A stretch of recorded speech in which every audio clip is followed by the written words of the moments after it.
First, we'll connect the probes. The black probe goes to the black COM connector, and the red probe goes to the red connector. We'll immediately test continuity between the probes.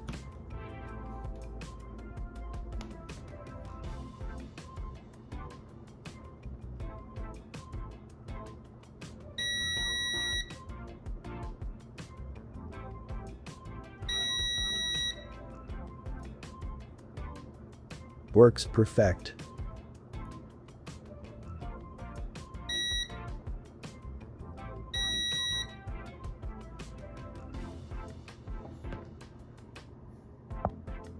As for the options, we have voltage, resistance, and continuity measurements.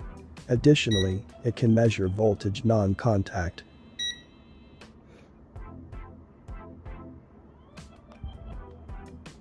Another excellent feature is the screen